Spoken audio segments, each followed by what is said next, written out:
that my husband doesn't know how the world works, I'll tell you. It worked for all of us.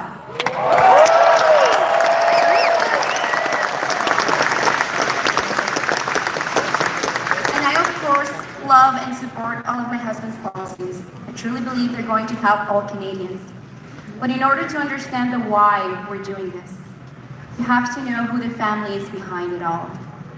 My husband was born from a teenage mother, and he was given out for adoption to two school teachers from Saskatchewan. He worked really hard, he lived paycheck to paycheck, and Pierre had to fight for everything in his life. Nothing was handed to him. And I was born in Caracas, Venezuela. And my family immigrated here to Canada when I was 8 years old in 1995. My father, he traded his business suits, he used to be a bank manager, to come here to Canada and pick up fruits and vegetables, wear second-hand clothes, because that's all he could do to feed our family. Eventually, he had 3 minimum wage jobs all in one day. He would wake up at 5 a.m., deliver newspapers, then he will go and work at a factory where he was making socks from 7 a.m. until 3 p.m., come home, take a shower, grab a bite, and then go and clean offices in the evening. All that to feed our family. He showed me that there is no greater dignity than to provide for your own family. All work is dignifying. I went home and I became 100% financially independent. By the time that I was 19, I packed up my suitcase, left Montreal, moved to Ottawa, took a student loan, took a job. I put myself through university, paid for rent, paid for food. And by the time that I was 25, I was working in the Senate, and it was a few months before I met Pierre. I had saved enough money so that I could put a down payment on a little town house to the east end of Ottawa. That was $230,000, that little town house. I had saved $25,000 to put a down payment. This was in 2012, 3 years before the Liberal government took office. That is what we call the promise. If you work hard, you can get ahead and you can have a good life. And that's what we used to be able to do 10 years ago. This Canadian promise is no longer possible, but hey, guess what? There's hope, because change is on the way.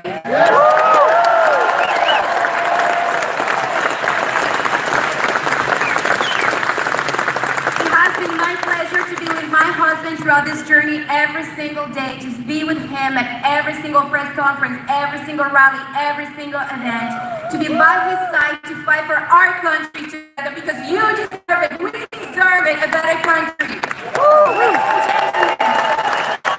It's my absolute pleasure to share with all of you my the next Prime Minister of Canada, Pierre.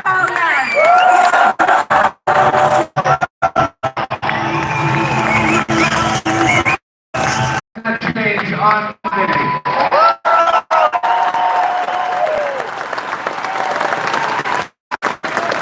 Very good introduction from your local candidate and future Member of Parliament, Tamara Cronus. Yes, sir. She has not stopped working since the last election. People say they've seen more of her in the last 4 years than they've seen of the incumbent in their entire lives. They never stopped dormant. The other night, she was out knocking, and it got to be 8:30. People on her team said, maybe we should wrap it up. She said, no, we're going to do a few more doors. And so she kept knocking. And it got to 9 o'clock. People said, you're going to start waking people up, losing votes. She said, no, it's so important. We need change in this country. So she kept going. 9:30. She won't stop. It's coming on to 10 o'clock. The lights are out in all the houses. My friends, it's not just that things won't get better with a federal term. It's that they will get so much worse. Mark Carney has announced in his platform that not only will he keep all of Justin Trudeau's outrageous overspending, he will add $130 billion more. When you add Trudeau's planned spending for the next 4 years with the $130 billion of additional Carney spending, It adds up to $250 billion of new inflationary debt that will drive up your cost of living for food and gas while threatening our economies. Mr. Carney will print money to pay for it, which will cause rampant inflation. Good for people like him, his money is protected from taxes over in overseas tax havens. His company, which he's still invested in, benefits when rents go up. They're the landlord. They make money off of inflation while you pay it. Inflation is the worst tax. It takes from the working class and the seniors and gives to the wealthy billionaire class. A transfer of wealth from the have-nots to the have-yachts. My friends, if you don't believe me that this is the future, then believe the government when that's what they write. Has anybody seen this report? Future lives, social mobility in question. This is actually the real Liberal platform for the next 15 years. Here's what they describe. First of all, there's a section. Imagine, whenever you see a section in a report that is entitled 2040 More Snakes Than Ladders, you know you're dealing with a real whopper here. It says, in 2040, upward mobility is almost unheard of in Canada. Hardly anyone believes they can build a better life for themselves or their children through their own efforts. However, many worry about sliding down the social order. Now that's fancy. Pardon me. Saying, doesn't matter how hard you work, you're not getting ahead and you'll probably fall behind. They go on to say, in 2040, owning a home is not a realistic goal for many. Most new homeowners get help from family members. Then, in 2040, people see inheritance as the only reliable way to get ahead. People rarely mix with other socioeconomic classes. What that means is, out. Then they go to say that increase and everyone else works and scrounges to pay the bills. It gets so bad if they continue that at some point they say that people will no longer be able to go to grocery stores. They will have to hunt, fish, and forage on public lands just to pay their bills. Not even to pay their bills, just to feed their families. This is the very dark Liberal future if we re-elect them to a fourth term. But the good news is we don't have to. We can choose change on Monday. We can take back control of our lives.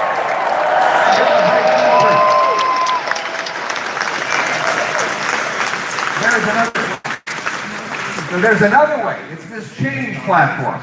A very detailed plan to turn the country around, unleash the power of our brilliant workers and entrepreneurs, our resources, grow our economy, build homes that our youth can afford, and frankly, we should be aiming our sights on making Canada the richest country on earth. There's no reason not to.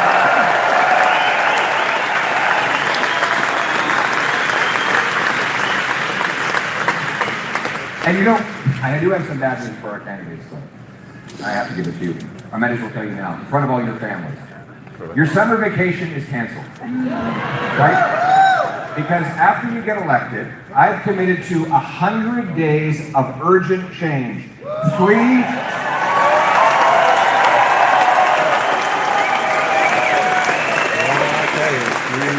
will be passing 3 large omnibus bills, the Affordability for a Change Act, the Safe Streets for a Change Act, the Bring Our Jobs Home for a Change Act, and there will be no summer vacation until all 3 of these laws are passed and the country is on the right to change.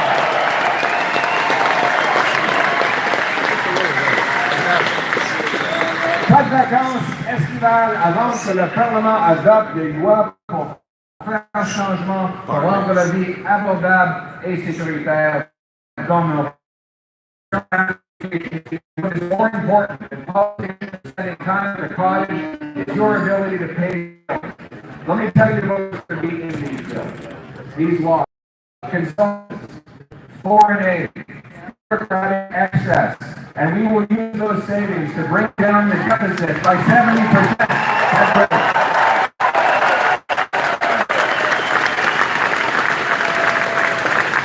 Ted Brady, do you agree with that plan? What do you think? All right, let's get Gray on side, everybody. I great Canadian hero, Deb Gray. And Poilievre in the crowd as well, another former member of Parliament. This spot, your purchasing power. Right now, you're spending more on taxes than food, clothing, and shelter combined. It's the single largest family expense after the loss of the tax by 15%, so that hard work pays off for a change.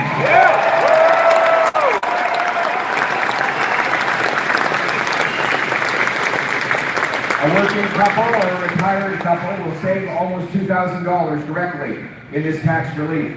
Furthermore, we will reward the hard work of seniors who make the decision to go into the workforce. If they want to continue to share their wisdom and insight, they should be punished with clawbacks and taxes. Oh no, you're $34,000 fully tax-free. So the fair contribution.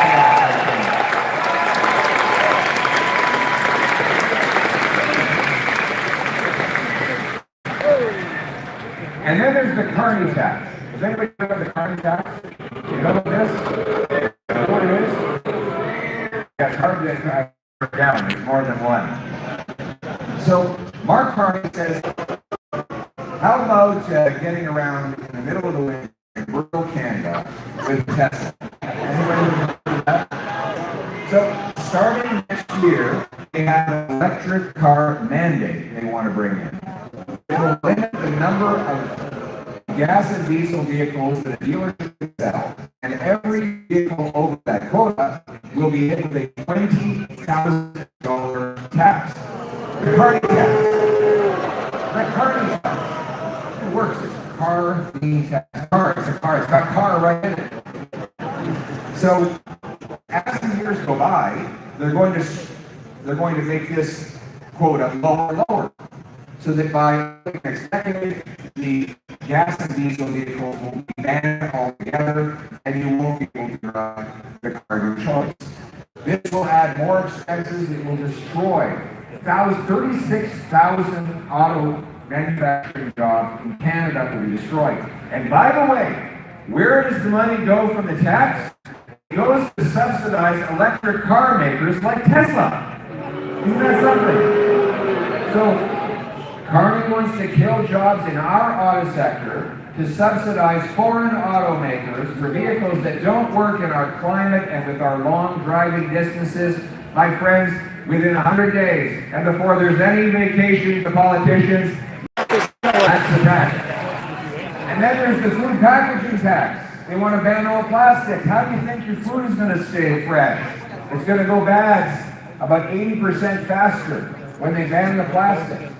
All while killing jobs in our businesses. We have businesses that produce plastic. We have a petrochemical business in Western Canada. They want to kill jobs, make our food go bad more quickly, all to support their radical environmental agenda, which, by the way, does absolutely nothing for the environment, given that most of the plastics in question are actually recycled and repurposed. I will get rid of the food packaging tax to save you money on your food. But the Affordability for a Change Act requires we do something about housing. Housing prices have raged out of control during this lost Liberal decade. Are they pricey around here? What did it cost to rent a place? Too much, obviously. Come on, give me some examples. $3,000, what do you get for that? Couple bedrooms? Unbelievable. And what does it cost to buy the average house here now? You're in the millions. Okay, so you're all millionaires? No? You know, you used to be. Well, 10 years ago, somebody said they had $1 million house. We were talking about a castle on a hill. Not anymore. That's the average house in the below average in the GTA and the greater Vancouver area. In fact, do you know that a house in the lower mainland of BC, an average home, costs more than a castle in Sweden? You literally buy a castle for the cost of the average home. And this is because We have too much bureaucracy and taxes. Fully 1/3 of the cost of every newly built home is just taxes. And then there's the bureaucracy that delays, and then you have to have consultants that build 2,000-3,000 paperwork, and there's lobbyists and lawyers. They did a study, and if you take the cost of building a home and compare it to the cost of buying a home, there's a gap of $1.3 million. That's the government share. Twice as much money goes to government bureaucrats than goes to the carpenters, electricians, and plumbers who actually build the homes. My friends, we're going to slash the bureaucracy and axe the taxes to build the homes as part of our 100 days of change. We will axe the federal sales tax on new homes, taking you up to $65,000 on a purchase.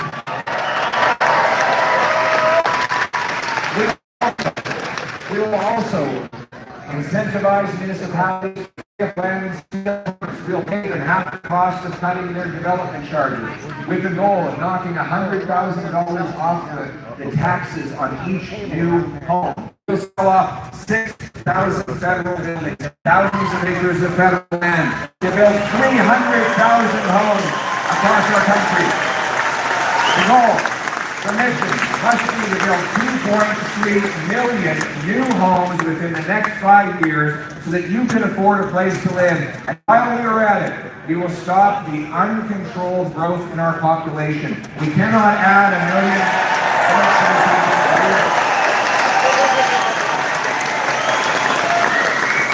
To make housing affordable, we will cap population growth to ensure we always add homes, jobs, and healthcare services faster than we add to our population. We must reverse the radical, uncontrolled, liberal immigration policy that Mark Carney has pledged to continue. We're not interested in a century initiative to turn Canada into 100 million people. We're interested in a country that takes care of the people that we have.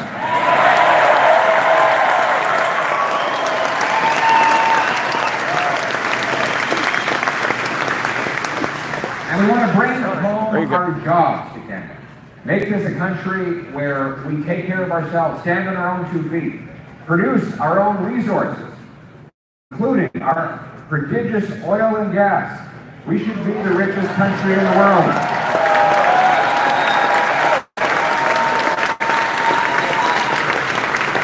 We have the 3rd biggest supply of oil, the 5th biggest supply of natural gas, the biggest supply of uranium, biggest supply of potash.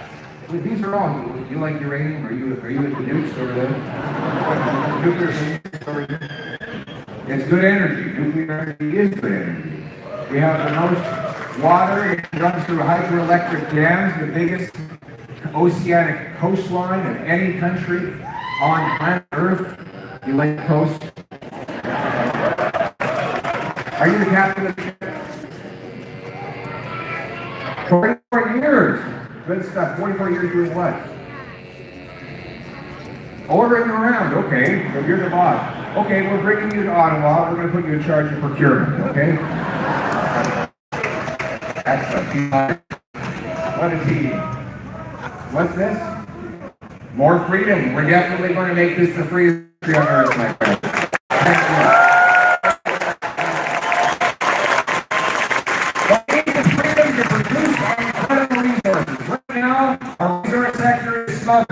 By anti-development laws and high taxes on investment. The energy and resource companies say that if we want to be a self-reliant nation, we need to do 5 things. First, we need to repeal the No New Development Law C-69. I will do it.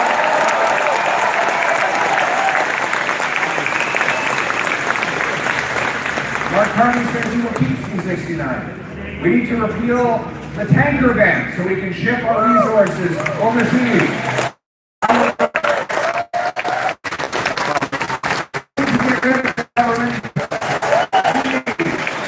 6-month working time. Rather than 7 minister, we're setting the goal of approving major projects within 6 months of receiving a complete. After doing all our studies, making sure that they are the right place for them. After doing all our studies, making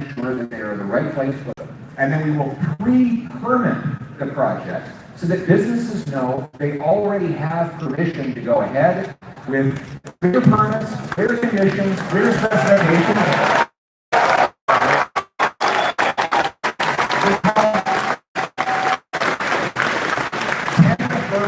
Shovel-ready zone.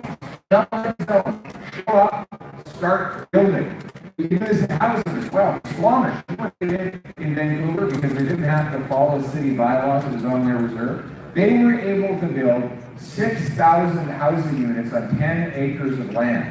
That's a lot of homes for a lot of deserving families, which all had anything to do with it. If we can clear zones, get the permitting done, we can build homes, we can develop our resources, we can create jobs, and take back control of our economic destiny. That will be part of the bill we bring in, bringing home our jobs. We need boots, not suits. We need the builders. Do you have any trades in the hall today? What do we got here? What do you do, sir? Boilermaker, excellent. You definitely want to get us some nuclear power plants built, eh? You know the Boilermakers Union has endorsed me and the Conservatives? Okay, I love that. Oh, pardon me. You're good. No, the National Boilermakers Union did endorse me. Look it up. I'll get you the letter. Good folks, good folks. They gave us great support. Thank you for your hard work, my friend. What else do we got? What are the trades? What do we got? What's your trade? You're an electrician. That's shocking. What else? Another electrician. Carpenter. More carpenters. Yes, you're a carpenter? Young guy. This is Pierre Poilievre, his Holy opponent. smokes, you look young. Working hard. That's fantastic. What do we got over here? Combat engineer. That's a great trade. You know, it's too bad. The governments have looked their noses down on the trades, but the best jobs are going to be in the trades. And that's why my government is going to put the lion's share of training and education money into trades. We're going to partner with union halls in order to train up 350,000 young people for careers in the licensed trades.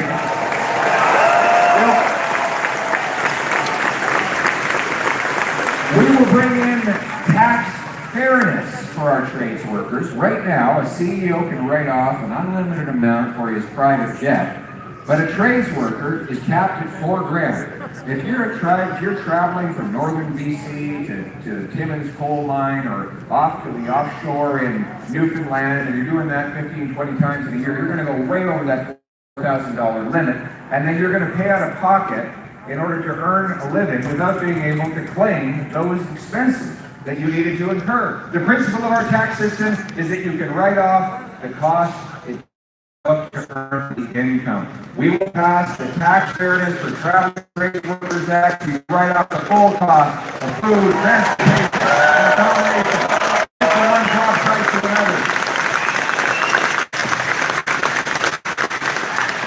And we're also going to send a beautiful present to every high school principal in the country. I know the Constitution says education is provincial, but there's no rule that says a Prime Minister cannot give a gift to a high school principal. It's going to be a box. Are you a high school principal over there?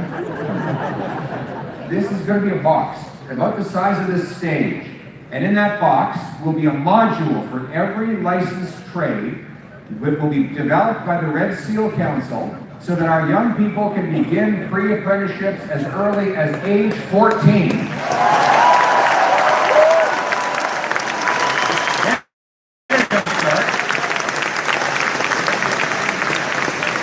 Red Seal early, and then they're going to come out and they're going to be working, building LNG plants, mines, data centers, affordable homes. They're going to be earning big, fat, six-figure salaries. Mom and Dad, your kids are going to be paying for